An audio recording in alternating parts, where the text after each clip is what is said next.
Hello, I'm Katrina from Unity of New Orleans. Welcome to our Sunday Satsang. Satsang means to be in the company of truth. Let us begin with our invocation. We are now in the presence of pure being and immersed in the Holy Spirit of life, love, and wisdom. We acknowledge thy presence and thy power, O blessed Spirit.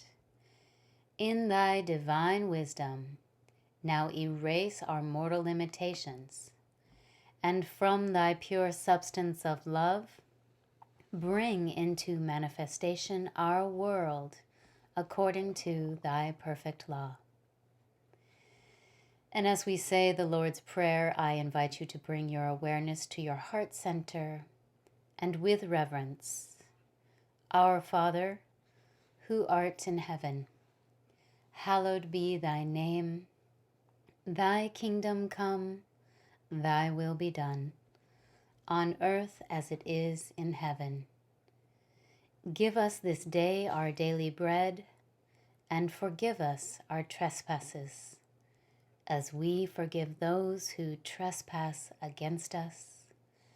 And leave us not in temptation, but deliver us from evil. For thine is the kingdom, and the power, and the glory, forever. Amen. With Thanksgiving coming in a few days, many of us are giving some attention to being thankful. Now, we here at Unity know that having an attitude of gratitude is super important, not just around this holiday, but always, because we know that the law of attraction means that whatever we focus our consciousness on attracts like experiences to us. Every one of us is a living magnet, drawing to ourselves the things, the people, and the circumstances in accord with our thoughts. So having gratitude increases your blessings so that you will have more reasons to be grateful. And this is an essential Unity teaching.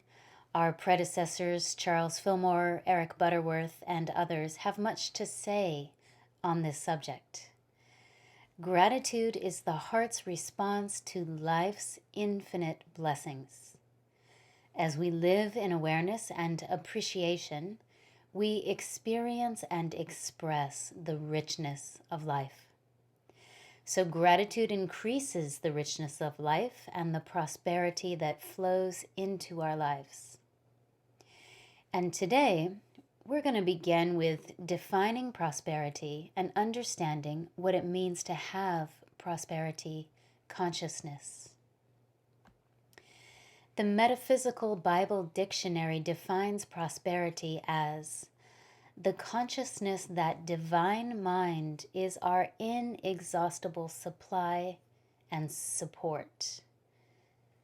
The difference between spiritual prosperity and material prosperity is that spiritual prosperity is founded on the understanding of the inexhaustible, omnipresent substance of spirit as the source of our supply. And on the other hand, the material idea is that the possession of things constitutes prosperity. We lay hold of the one substance with our mind through our understanding and faith. Substance is an idea that comes from divine mind, and it is the spiritual essence of which all things are made.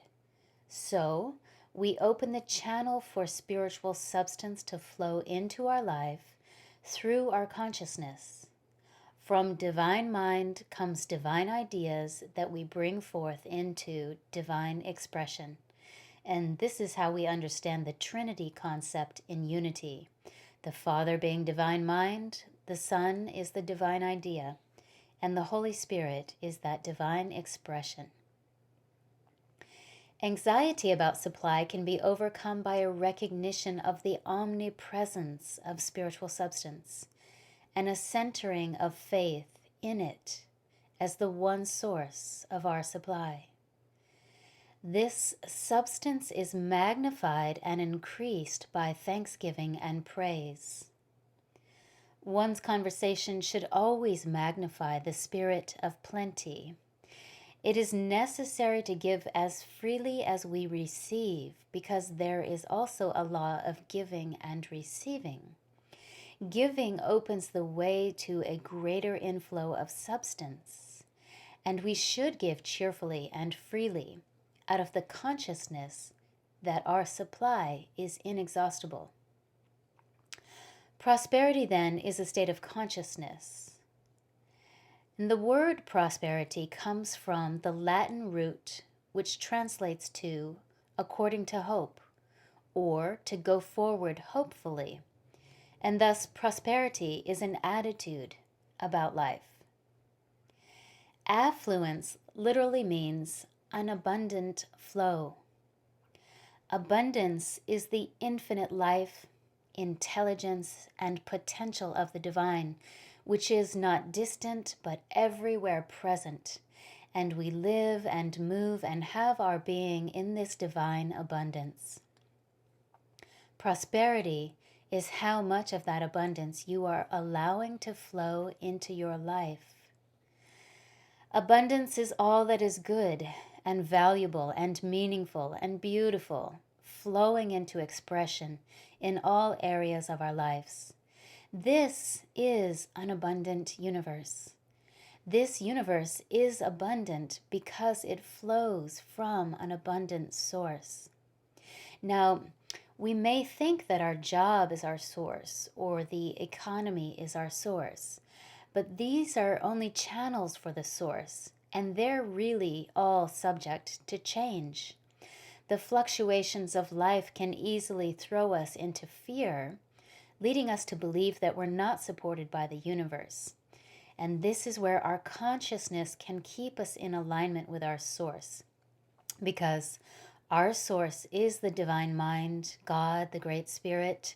So the art of prosperity consciousness is about staying in the flow of the infinite abundance from our spiritual source.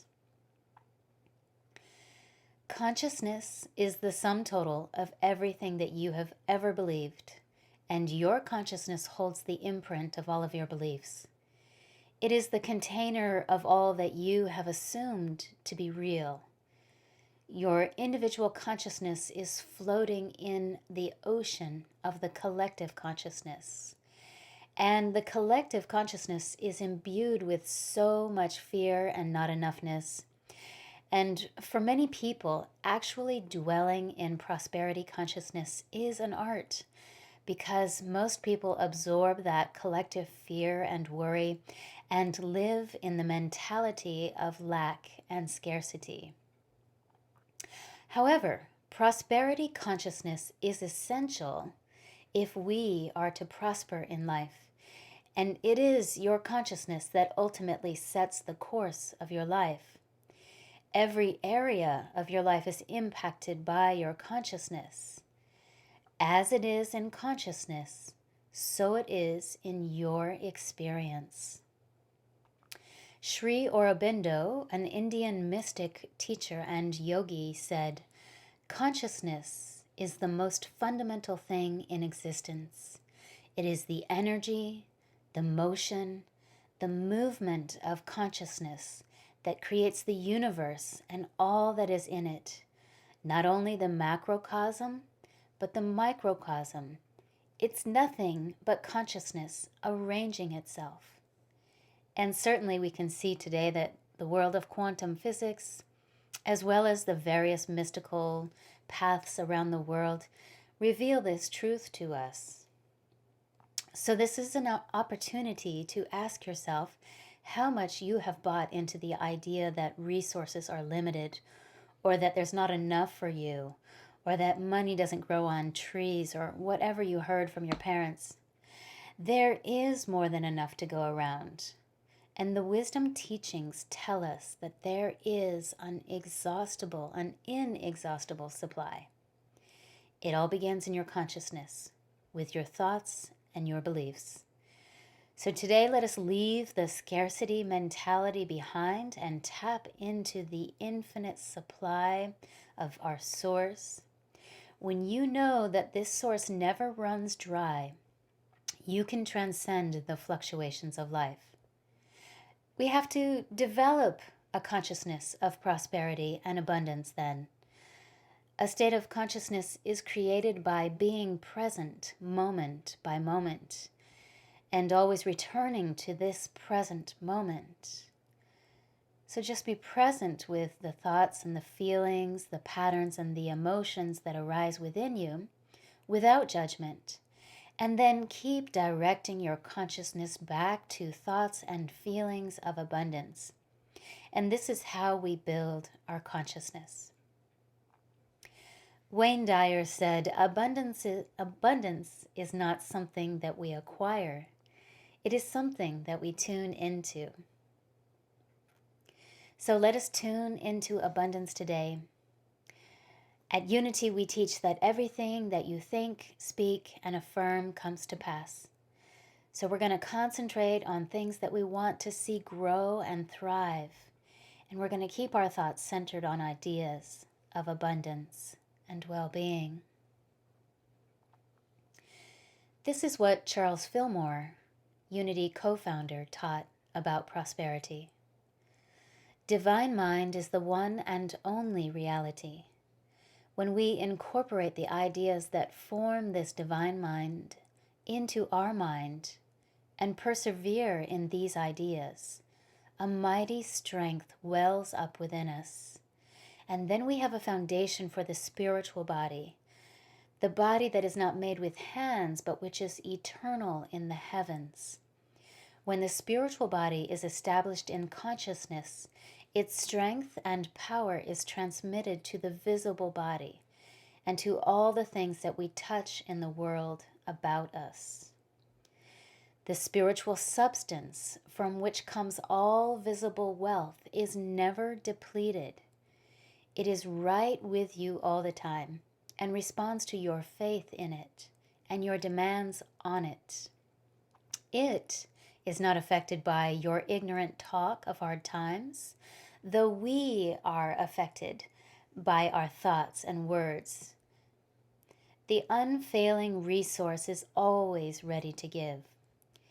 It has no choice in the matter. It must give, for that is its nature.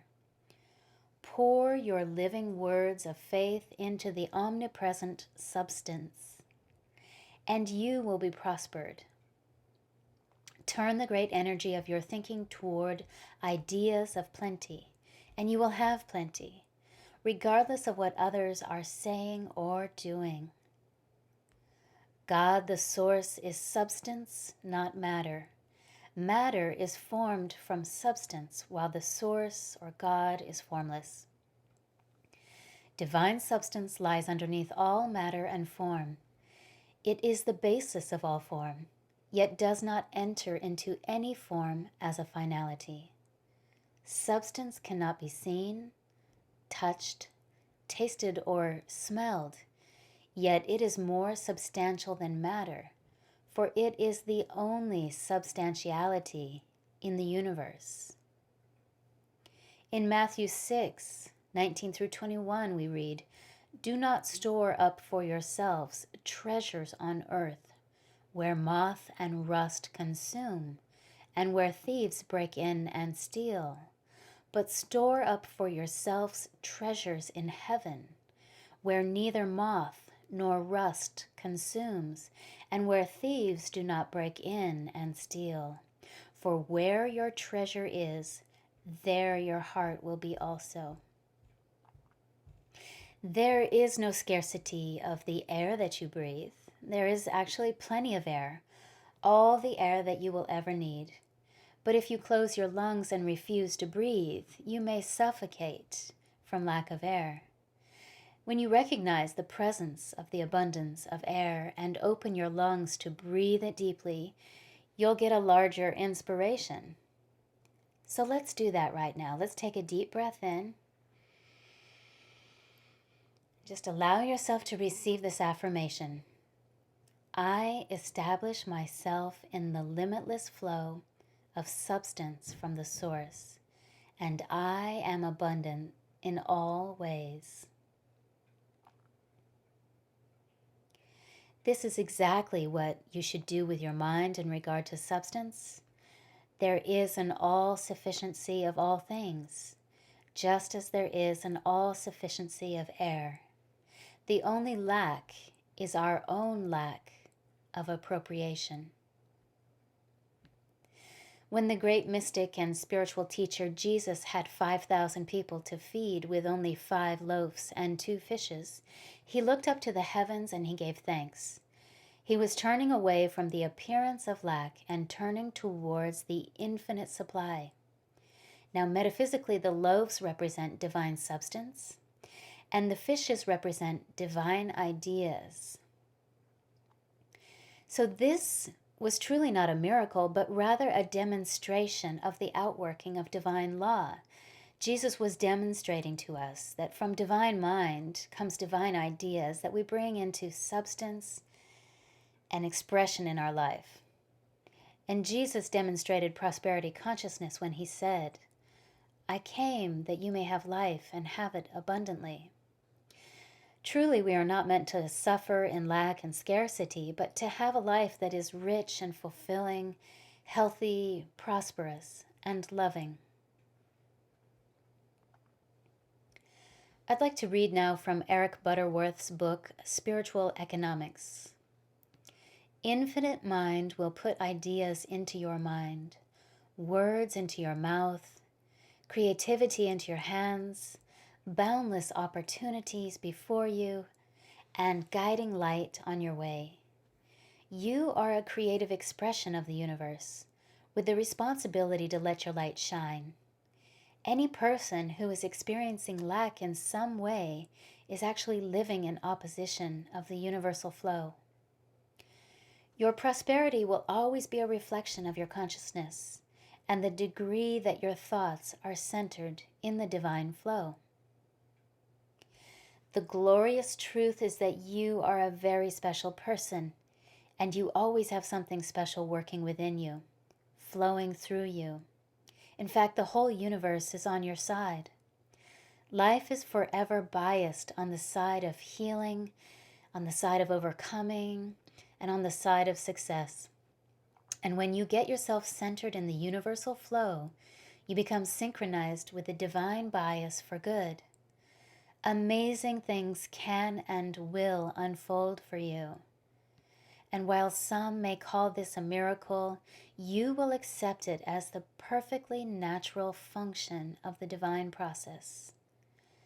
Practice the presence of the God divine substance with diligence and persistence, and you will begin to realize prosperity. Our affirmation again. Take a deep breath in. I establish myself in the limitless flow of substance from the source, and I am abundant in all ways. So I want to tell you a story, and this is one of my favorite stories about unity. It's about Charles Fillmore, who was truly an idealist and a visionary, and his faith was almost childlike. He truly believed that he could manifest whatever he needed into his life by accepting the idea that God was there for him, that the universe was abundant, and that everything that God intended for him to have, he would have. So this story begins when the Fillmore family became vegetarian in 1895. And at that time, vegetarianism was pretty rare, but Charles believed that a person's diet was an important spiritual practice. And he said that cellular regeneration is aided by consuming food of the highest and purest character. In October of 1903, Charles Fillmore wrote, "Our food should be full of life in its purity and vigor. There should be no idea of death and decay connected with it in any degree. The vegetable should be fresh and the fruit radiant in its sunny perfection." Now, Charles felt that meat had vibrations that he did not want to take into his body. And because of his teachings on vegetarianism, Unity folks were often referred to as those vegetarians. So anyway, the Fillmores discovered that there were no vegetarian restaurants in Kansas City, and naturally they decided to open their own cafe, which they ended up calling Unity Inn. And they soon realized that there was a supply problem, as there were not enough fruits and vegetables for the cafe. So they decided to start a farm. And one day Charles went for a drive outside of town and he found a piece of land. And this land was uncultivated, it was full of rocks and trees, and his agent said that it was worthless. So he bought the land for practically nothing. And Charles called it Unity Farm immediately. And naturally, the first thing that is needed to start a farm is a water supply. So they drilled for water. And they struck oil. And then they drilled for water again. And they struck oil again. And they did end up pumping and producing oil, but just enough for their own needs because they never really wanted to get into the production of oil, even though there was plenty. They decided that the oil was too much of a side project and it was not their primary focus. So they kept drilling for water. And next they found natural gas. And when they finally found water, it was an artesian well.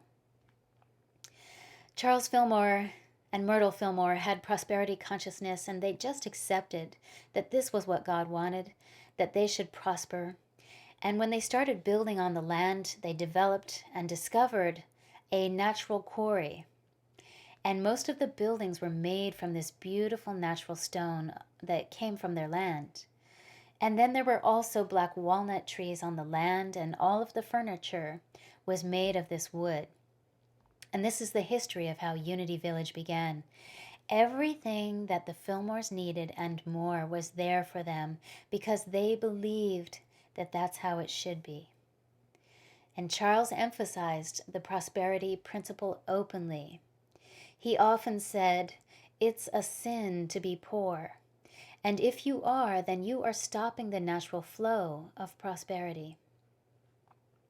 So he created affluence in his life through consciousness, and this was very important to him because he had grown up in poverty. He placed tremendous influence on the power of spoken word, and he said that words are the most powerful agents of the mind. Every time we speak, we cause the atoms of the body to tremble and change their places. Not only do we cause the atoms of our own body to change their positions, but we raise or lower the rate of vibration and otherwise affect the bodies of others with whom we come in contact with.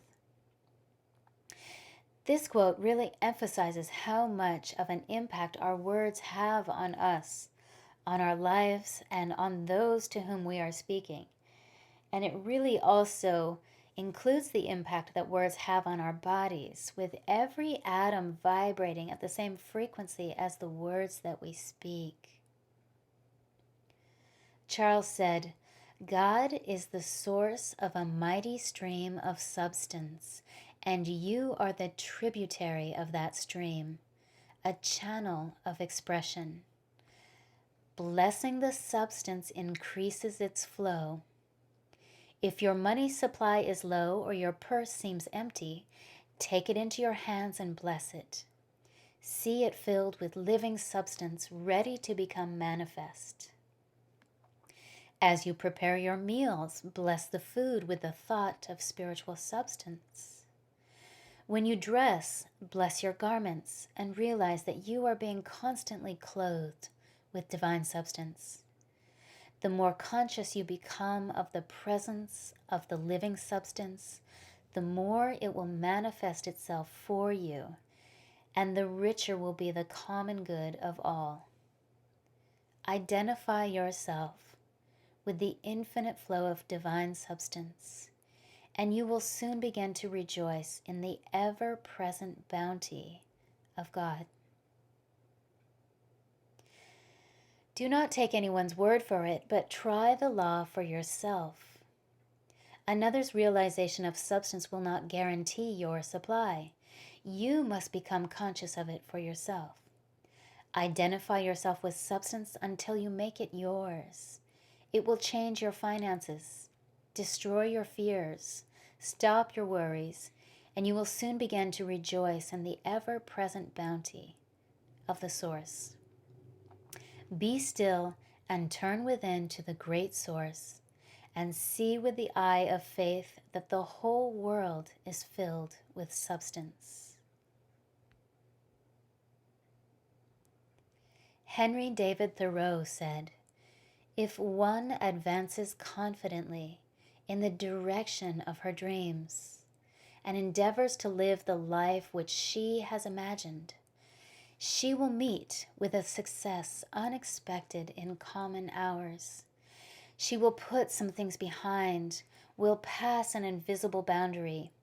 New, universal, and more liberal laws will begin to establish themselves around and within her, or the old laws will be expanded and interpreted in her favor in a more liberal sense, and she will live with the license of a higher order of beings."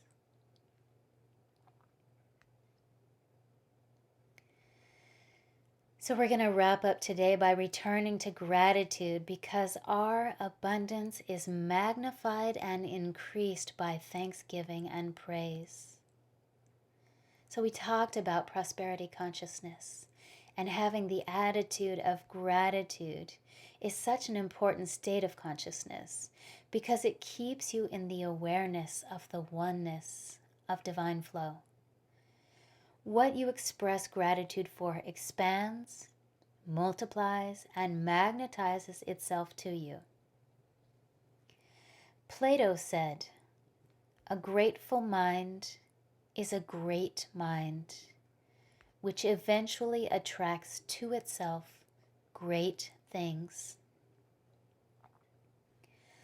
A grateful heart will always attract to itself everything that is needed and more.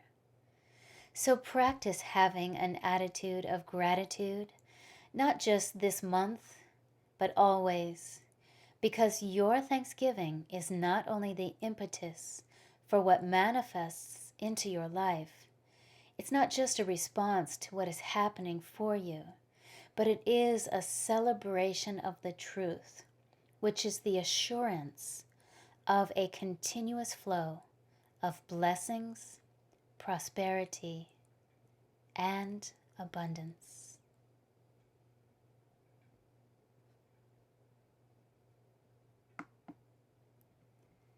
Let us take these powerful words, these concepts, and this gratitude into meditation. I invite you to close your eyes. Allow your awareness to turn inward. Feel your body relaxing into your chair.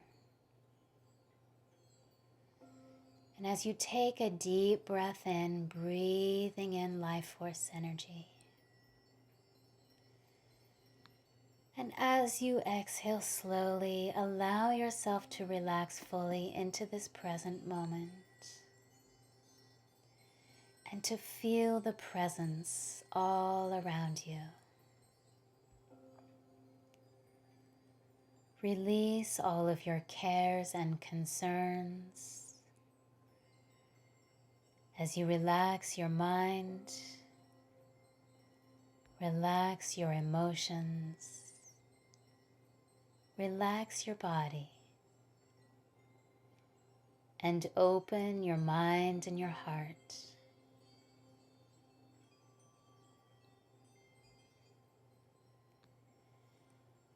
I enter into the recognition of the all-abiding, infinite life and love that is the Supreme Spirit, intelligence, and abundance of life. The infinite and inexhaustible life. This life is all that it ever needs to be, limitless, ever unfolding its infinite wisdom and possibility throughout all the universe.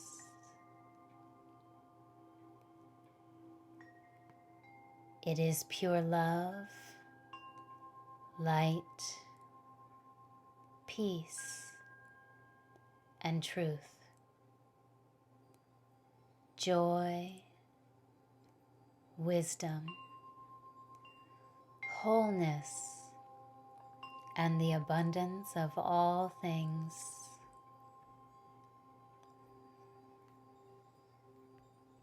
This life, my life, is unfolding itself perfectly. And I rejoice in this moment to know that this is the life that I am creating. My life and the life of Source are one, a seamless unity.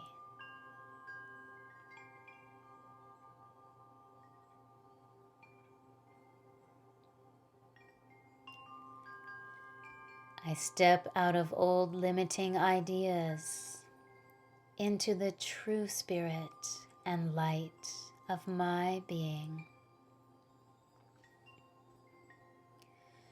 I commune with that which the Source is being as me and through me, and declare with clarity that I am life, I am love, I am peace, power, joy, wholeness, and an ever unfolding and flowing abundance of creativity and good.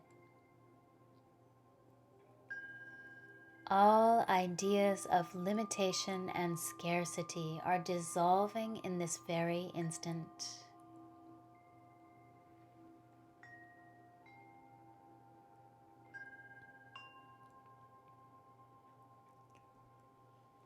As I realize that I am the outlet for the omnipresent abundance of divine substance, I affirm that abundance is the very way of life. In this realization, I am prosperous. Limitless substance is my source. And I rejoice knowing that there can never be any scarcity in spirit or truth. Therefore, my life is grounded in the endless, continuous flow of divine good. I know and affirm that the ideas of divine mind now pour forth into my consciousness, into my heart for acceptance, and into my world for manifestation.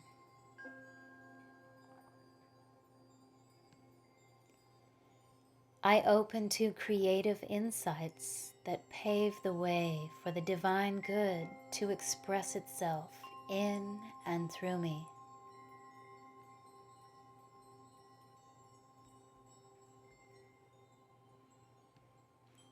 I am an outlet for the distribution of the infinite good of Source.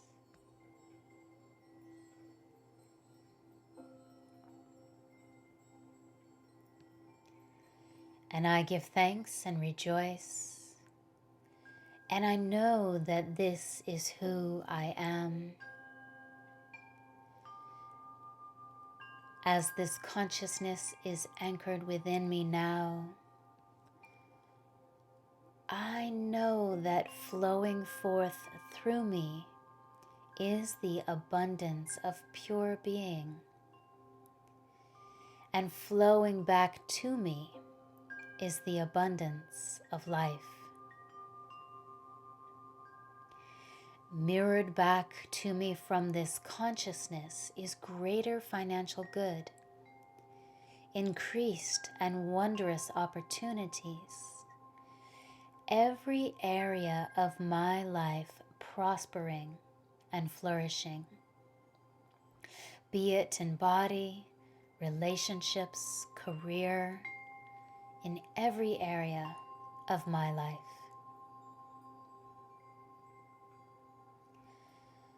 My creative expression abounds as this consciousness is who I am. It moves forth to take form in my life. And I give great thanks for the good that is mine in every way, moving forward in the perfection of the law, to evolve and to manifest in all the right, perfect ways and times.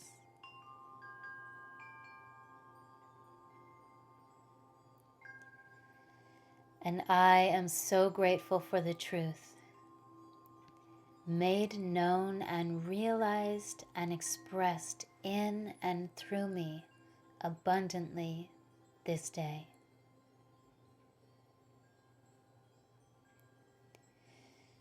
And I release this knowing in great joy to that power greater than I,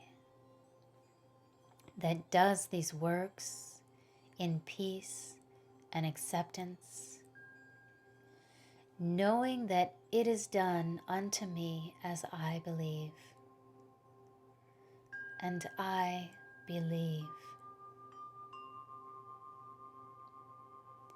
Thank you, Spirit, for this is now so. And so I let it be. And so it is.